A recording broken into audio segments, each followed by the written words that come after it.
Bismillah, alhamdulillah, wassalatu wassalamu ala rasulillah Muhammad ibn Abdullah wa ala alihi wa sahbihi wa man walaha ma ba'dah.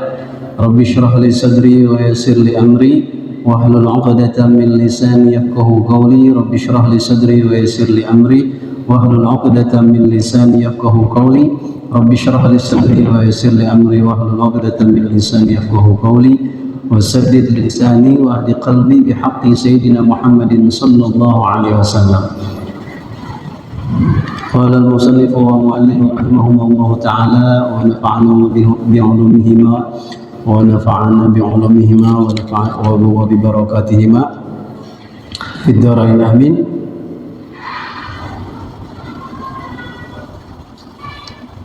Yang ketiga sekarang. Ya. As-salisu ghuslul yadain. Ya. Baik, kita lanjutkan. Kita masih membahas tentang fardu wudu. Kita kemarin sudah menjelaskan bahwa fardu wudu itu ada berapa?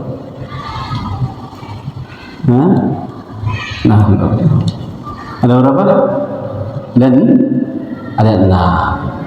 Dari 6 ini diambil atau istidlalnya, diambil pendalilannya dari mana? Tentunya dari Al-Quran dan Sunnah. Nah, yang menjadi pertanyaan, dari 6 ini berapa yang diambil dari Al-Quran dan berapa yang diambil dari Sunnah?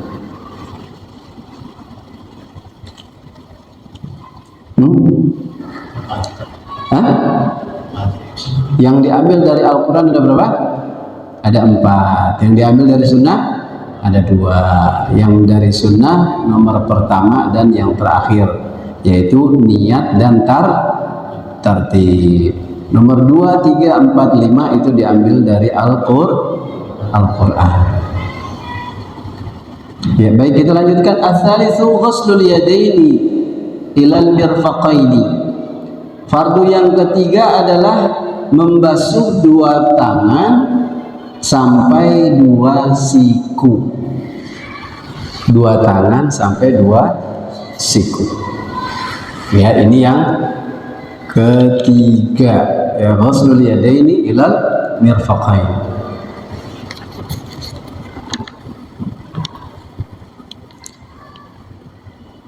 Apa itu mirfaqan?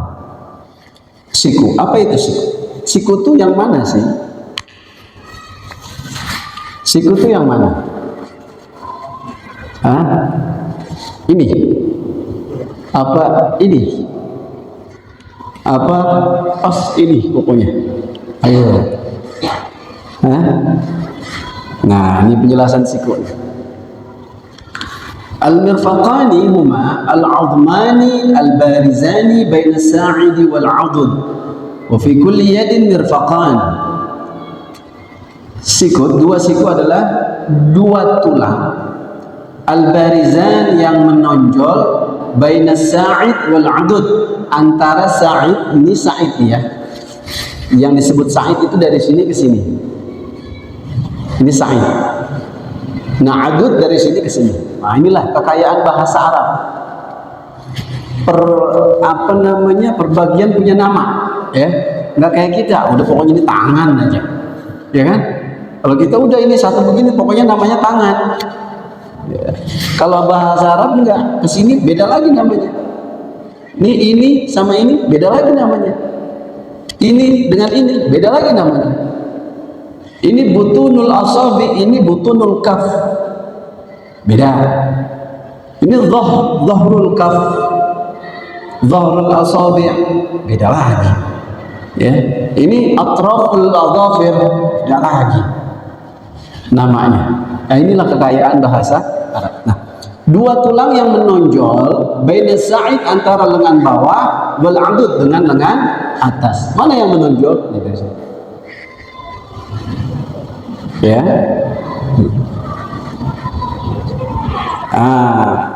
Caranya untuk membasahi 2 siku biar rata, jangan kita nggak usah kaku kalau kalau orang aliran yang beda tuh ya, dia nggak bisa dilebihkan. Kalau dilebihkan maka udah bukan lagi siku katanya, ya kan. Kalau kita yang wajib siku, sunnahnya lebihkan. Kenapa? Kalau sudah melebihkan itu udah pasti kena yang wajib. Misalnya ini ayat, kita sampai ini lebih sampai sini, kira-kira yang siku kena nggak? Udah pasti kena. Makanya untuk ihtiyat, untuk hati-hati sampai lebih, biar apa? Biar yang wajib udah pasti kena. Makanya ada kaidah usul fiqh mengatakan ma la yatimul wajib illa bih fahuwa wajib. Apa-apa yang tidak sempurna sesuatu yang wajib kecuali dengan sesuatu itu, maka sesuatu itu jadi wajib juga. Kalau dengan tidak melebihkan itu yang wajib jadi nggak sempurna, misal kita nggak ngelebihin sampai sini, nah yang wajib nih, yang siku nih nggak sempurna. Sebab kenapa? Susah. Kita mau bener-bener ngeratain siku, kalau mau pakai lakban kita lakban, biar apa? Nggak lebih nggak kurang. Cuman kan ribet kalau harus setiap wudu pakai lakban. Udah kita ngikutin apa yang disunahkan baginda. Kalau kata baginda lebihin, ya udah lebihin. Kenapa? Itu udah pasti yang kena wajib. Ya, wajibnya segini, melebihinnya sunnah. Udah. Karena setiap hal yang disunahkan pasti manfaat, pasti punya keunggulan. Ya, jadi nggak usah ribet kitanya. Jadi apa-apa yang tidak sempurna, sesuatu yang wajib nggak sempurna kecuali dengan sesuatu, yaitu melebihkan, maka melebihkannya ini bisa jadi wajib. Untuk apa? Untuk memastikan yang wajib. Untuk memastikan yang wajib. Gitu.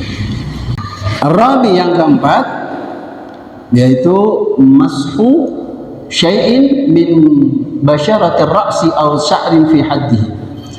Mengusap sesuatu daripada kulit kepala. Mengusap sesuatu daripada kulit kepala, ya.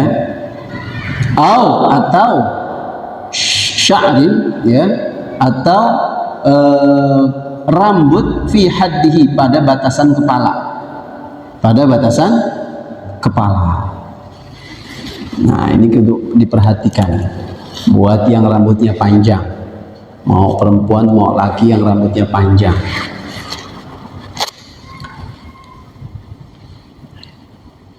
Di dalam kitab Taqrirat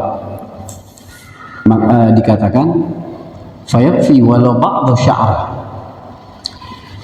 Kalau bicara cukup,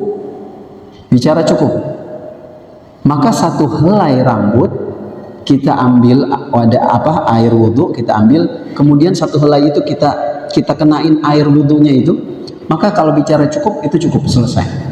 Bicara cukup. Cuman siapa yang mau nyari satu, kan kita ribet.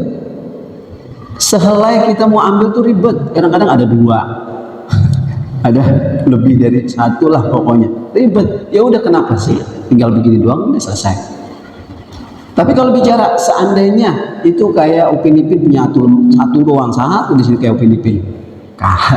Seandainya, bahkan Upin Ipin dari dulu bikin hari kagak nambah, segitu-gitu aja.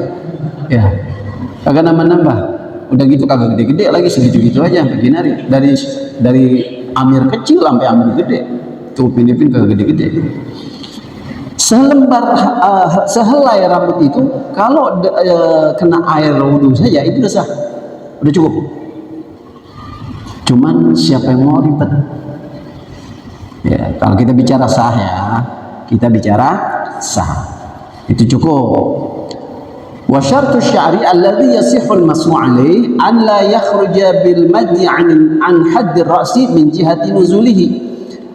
Dan syarat rambut yang sah di dalam mengusap pada rambut itu adalah nggak boleh keluar dari batasan kepala. Ya, misal Ini kepala nih, batasan kepala kan di sini. Ya, ini udah bukan kepala namanya, ini udah punggung. Iya, apa sih namanya nih? Tengkuk apa punggung nih? Iya, pokoknya sini. Ini kan bukan kepala udah. Nah, rambut itu yang sah untuk digunakan untuk wudhu, untuk diusap untuk wudhu adalah yang masih di dalam batasan kepala. Kalau seandainya rambutnya panjang, bisa sampai segini, maka nggak sah kalau seandainya yang lempengan dia udah mentok apa itu namanya nempel di apa nih pundak, misalkan air kita gini dong, misalkan ini rambut nih, ini rambutannya sampai segini lah misalkan, ya bisa ambil air, bisa begini, ini udah nggak sah. Kenapa? Dia udah keluar dari batasan kepala, nggak bisa, nggak boleh. Kalau yang di atasnya, kalau memang dia masih berada pada batasan kepala, sah. Walaupun itu nyambung, kan nyambung, ya nggak? Tapi bicara batasan, yang paling bawah udah keluar dari batasan kepala, nggak boleh. Yang rambutnya panjang, ya. Kemudian ini yang wajib, ya. Sekali misalkan kita nggak kita gerakan, ya, di dalam kitab syarah daripada kitab Bidayatul Hidayah, yaitu Muraqil Ubudiyah karangan Abi Abdul Muhti Muhammad bin Umar bin Ali An-Nawawi Al-Jawi Al-Bantani At-Tanari, itu dikatakan meskipun tidak menggerakkan tangan saat kita menyentuh rambut cukup, misal begitu doang, kita nggak usap, ya, kita nggak usap nih misalnya, kita cuma gini doang, sah nggak? Sah. Wah, anak muda sekarang kan minyak rambut, pakai bris, ya enggak? Oh, udah pokoknya belah pojok sih, bukan belah tengah, belah pojok. Udah nih, udah pokoknya sampai melisnar banget tuh rambut. Wah, kalau kena air, wah, brisnya luntur. Ah, udah dikit aja, biar nggak berubah rambutnya. Sah nggak? Hah? Sah nggak nih di sini? Sah nggak? Sah. Cuman kebangetan. Sah, cuma kebangetan. Timbang begitu doang mau ibadah pakai perhitungan. Nah, ya. Kita bicara sah. Ya. Nah itu apa namanya, yang keempat, mashu syai', mengusap sesuatu daripada kulit kepala atau rambut, ya, kulit kepala. Ya, tentunya kalau yang misalkan yang botak gimana, sedang botak halus, wah itu udah pasti kena kepalanya, enak bener ya, adem ya, adem gitu. Kita lanjut. Wada'a yadahu allati 'alaiha al-ma'u 'ala ra'sihi wa lam yumirraha ajza'a.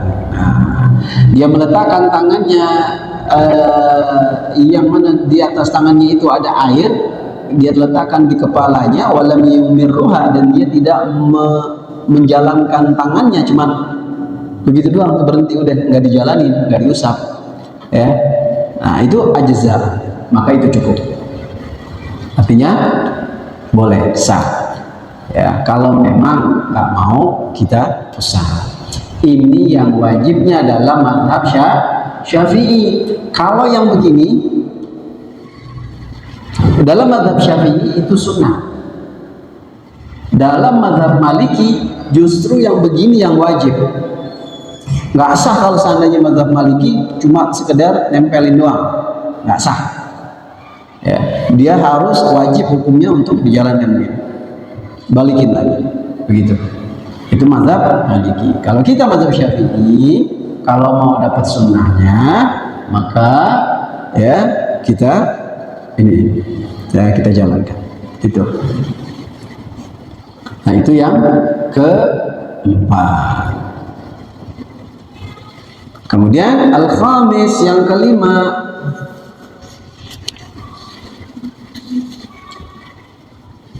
ghuslur rijlain ma'al ka'bain, membasuh kedua kaki dengan mata kaki. Ya, membasuh kedua kaki dengan mata kaki. Ghuslur rijlain ma'al ka'bain. Al-ka'ban yaitu dua mata kaki, al-'azmani al-barizani bainal qadami was-saq. Dua tulang yang menonjol antara al-qadam, telapak kaki, dan betis. Antara tapak kaki dan betis. Ya, udah inilah ya, mata kaki udah bisa kita bedakan ya, mata kaki. Wa yajibu ghuslu juz'in min as-saqi li yata'akkada min ghusli ar-rijli kulliha liqa'idatin ma la yatimul wajibu illa bi fa huwa wajib. Wajib hukumnya membasuh bagian dari as-saq, betis. Untuk apa? Li yata'akkad, untuk menguatkan ya di dalam hal basuhan kaki semuanya. Sama kayak tangan untuk lebih meyakini, menguatkan bahwa itu sudah merata, lebihkan. Kaki pun demikian ya, untuk lebih menguatkan, kasih dia lebihan sampai mengenai betis, bukan setengah betis ya. Boleh juga setengah betis ya, bahkan ada yang mengatakan ya itu sampai situ ya, intinya di atas mata kaki. Nah, dalam hal adab, kalau seandainya kita itu wudhunya sendiri nggak dibantu orang, nggak dipegangin selangnya, itu nggak dibantu, nggak dipegangin, misal ya, walaupun nanti masalah dibantu dalam hal wudhu ada hukum ya. Nah, kalau dia wudhu sendiri, maka silahkan memulai dari atas jemari kalau wudhunya sendiri. Kalau seandainya dia wudhunya dibantu selang, maka jangan jemari dulu ya, jangan jemarinya dulu, tapi dari bawah gitu baru ke atas. Kenapa? Ya orang udah megangin begini ya, kakinya pas malah malah jempol cantengan ya kan. Ya, makanya jangan jemarinya dulu kalau lagi dipegangi ya, itu sebagai adab ya, bicaranya adab. Nah, kesunahannya ya, di dalam mengerjakan rukun yaitu membasuh kaki, ada kesunahan kita memulai dengan kelingking kiri, dimulai dari kelingking, diakhiri dengan kelingking, min khinsar ilal khinsar bil khinsar, dari kelingking sampai kelingking dengan kelingking. Kaki kanan ini kelingkingnya kelingking kiri ya. Kalau saat kita membasuh kaki kanan, maka dimulai dari, misalkan ini kaki ya, dimulai dari bawah, ini kelingking. Nah, nyelanya dari bawah tuh, dari bawah sampai jempol. Selesai yang kanan, lalu yang kiri dengan kelingking kiri juga, mulai dari jempol. Kenapa? Dari kelingking sampai kelingking, artinya dimulai dari kelingking, habisnya di kelingking. Berarti yang kiri jangan memulai dari kelingking. Kalau mulainya dari kelingking, berarti nanti habisnya di jempol. Nah, untuk yang kiri dimulai dari jempol juga, cuman bukan dari bawah, tapi dari atas. Ya, dengan kelingking kiri dimulai nih, misalkan, aduh ribet. Misalkan taruhlah ini kelingking kiri ya, ini kelingking kiri. Nah, ini kaki kiri. Nah, dimulainya di sela-selanya apa? Jempol yang kiri terus sampai habis. Ya, baru ratain. sampai setengah betis gitu. Itu sunnah. Kemudian yang keenam ya, terakhir, yaitu tertib. Ya, yang keenam adalah tertib. Ya, at-tertib ala hadhil kaifiyati. Ya, tertib atas tata cara ini. Artinya ya niat, kemudian muka, tangan, kepala, kaki. Jadi jangan dilongkap-longkap. Ya, harus tertib, harus sesuai urutan. Syarat sahnya. Sekarang kita bicara syarat sahnya berwudu. Syurutul wudu, syarat sahnya berwudu. Di dalam kitab syarahnya ini ada syair nazam, ada 10 syarat, tapi di dalam kitab lain ada 15 syarat sahnya wudu. Artinya yang namanya syarat, satu aja syarat nggak terpenuhi maka nggak sah. Misal syarat sahnya sholat, dia harus punya wudu, harus ngadep kiblat, harus nutup aurat, harus masuk waktu. Nah, ini harus berlangsung sampai akhir sholat. Kalau seandainya hilang, satu saja hilang, ya nggak terpenuhi, maka nggak sah. Misal dia udah menutup aurat, udah masuk waktu, udah ya, masuk waktu udah, kemudian wudu udah ya. Nah, cuma nutup aurat udah, cuma pas lagi sholat nggak ngadep kiblat, kira-kira sah nggak? Nggak sah ya, nggak sah. Satu saja syarat nggak terpenuhi maka nggak sah, walaupun syarat yang lain sudah. Oke, dia udah ngadep kiblat, udah wudu, udah masuk waktu, udah nggak nutup aurat, ya nggak sah. Ya, ini jadi namanya syarat. Dia harus ada sampai selesai sholat. Dia sampai selesai sholat.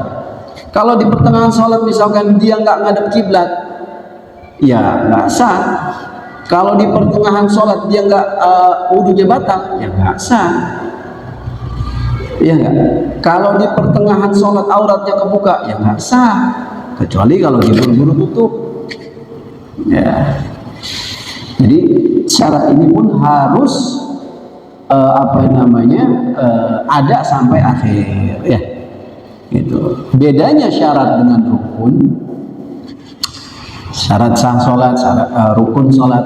Kalau syarat sah sholat, dia dari sebelum sholat udah harus ada.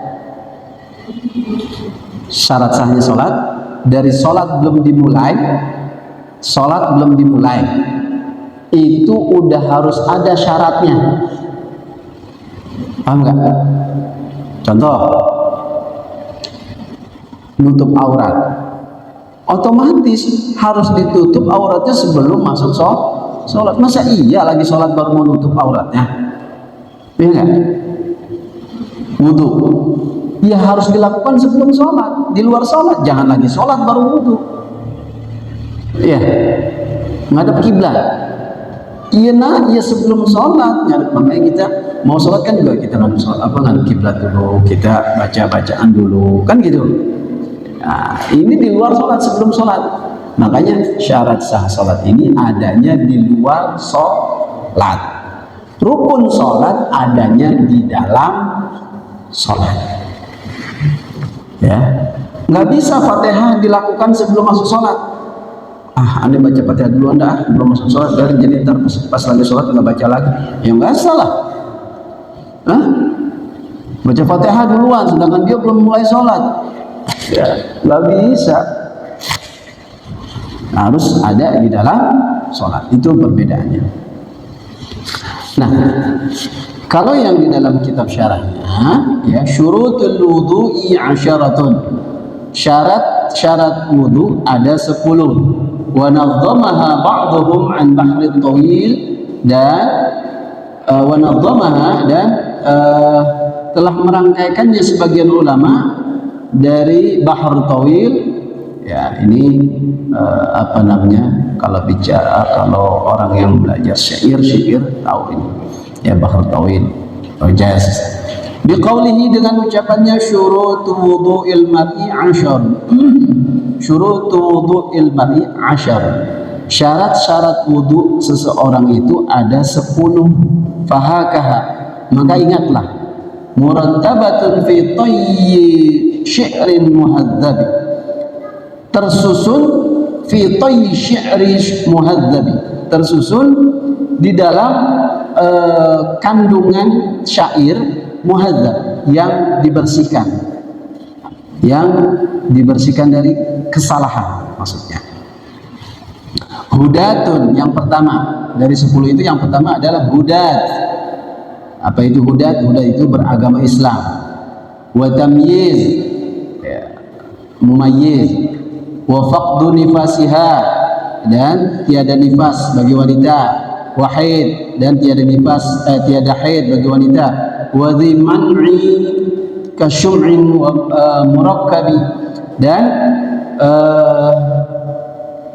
tidak ada unsur yang mencegah, ya, seperti kasyum'in, seperti lilin, murakkabin, yang murakkab, yang bertumpuk, lilin yang bertumpuk sehingga mencegah air masuk ke kulit, itu namanya kan pencegah. Itu nggak bisa masuk kulit. Tato, ya, tato. Wa ma'un tahur, dan air suci. Wa i'tiqadu faridatin, dan meyakini kefarduannya. Wa irfanu kaifin, dan mengetahui tata caranya. Ma'a tahaqquqin mujibin, ya, dengan kenyataan bahwa perkara yang mujibin, ya, perkara yang mewajibkan. Kadzaka dukhulul waqti, ya, seperti itu pula telah masuk waktu.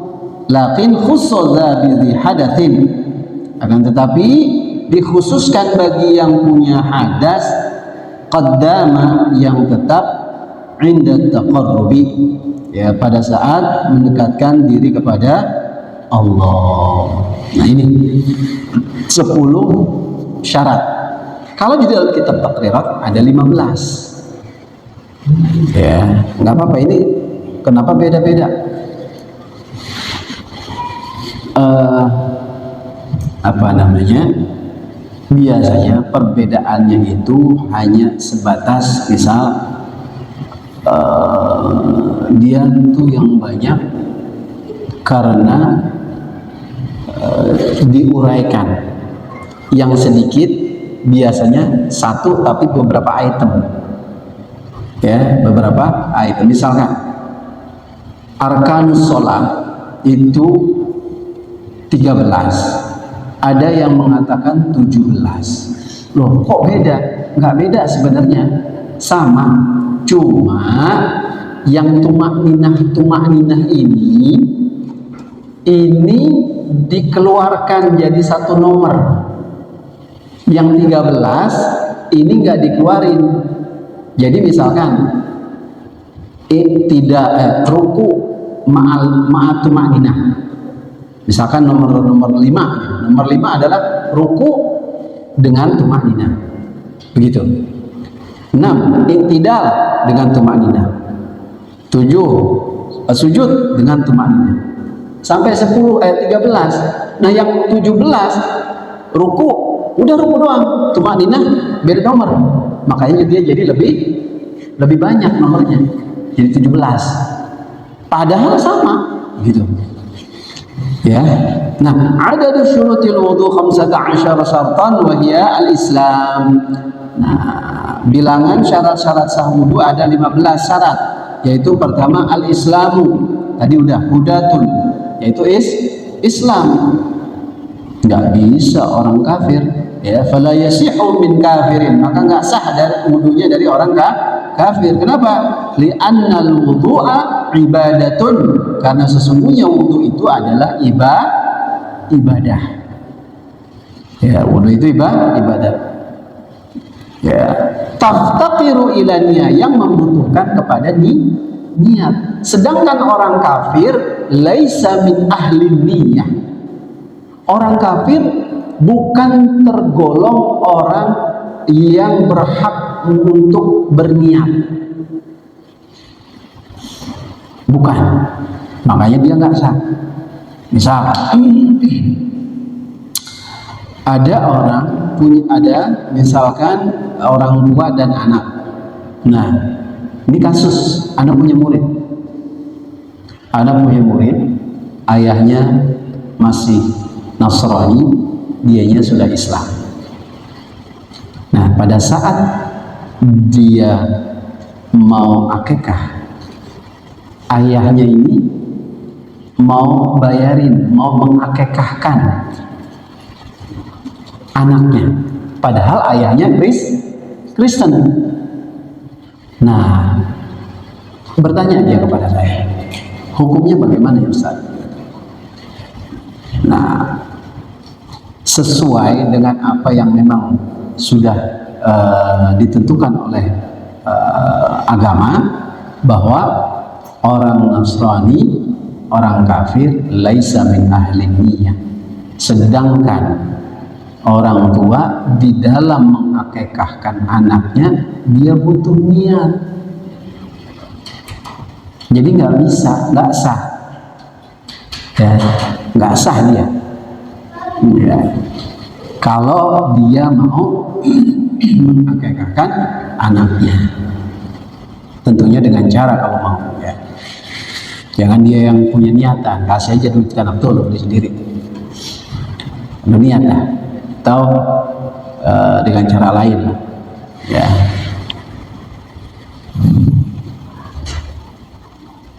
Kemudian itu yang pertama. Yang kedua, an-naqa'u 'anil haidhi wan nifas. Lagi. An-naqa'u 'anil haid wan nifas. Suci dari haid dan nifas. Nah, ini tadi. Ya, suci dari haid dan nifas.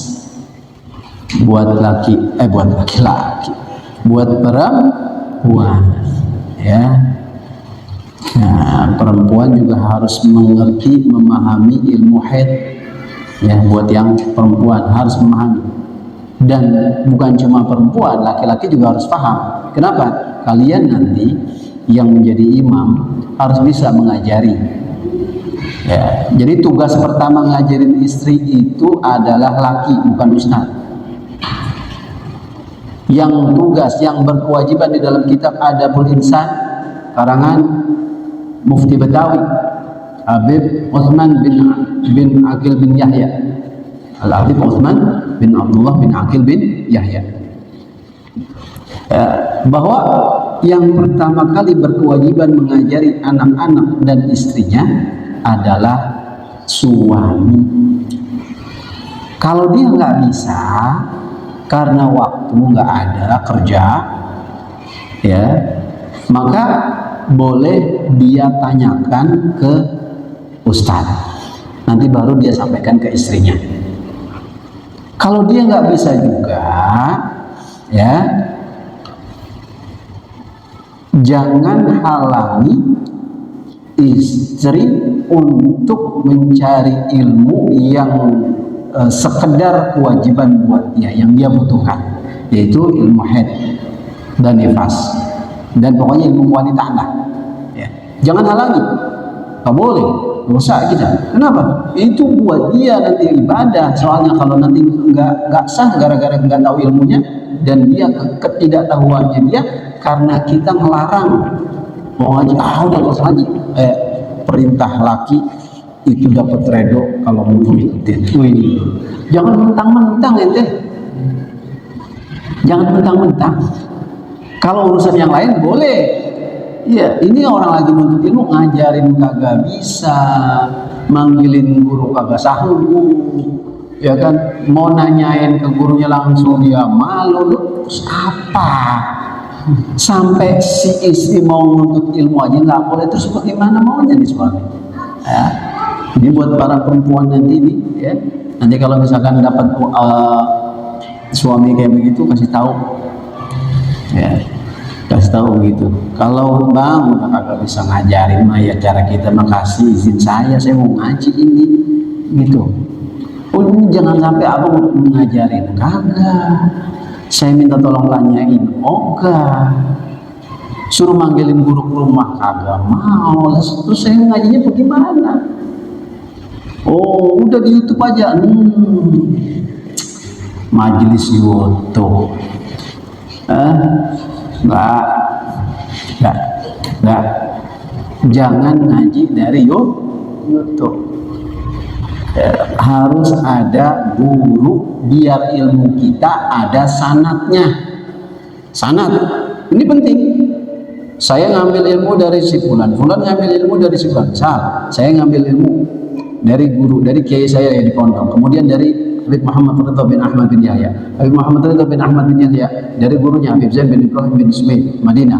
Habib Zain bin Ibrahim bin Smith Madinah ngambil ilmunya dari gurunya lagi. Habib Muhammad Al-Haddad. Habib Muhammad Al-Haddad ngambil lagi dari gurunya.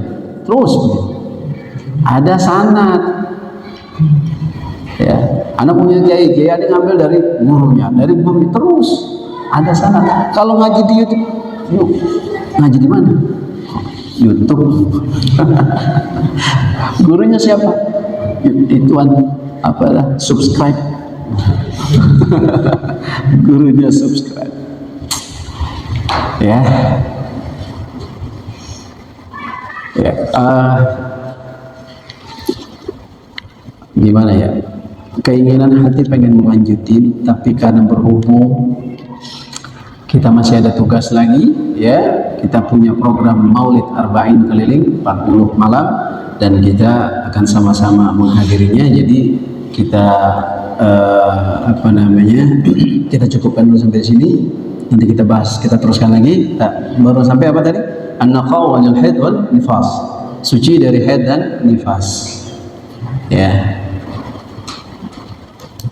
Itu saja dulu ya. Wallahu a'lam bis-shawab.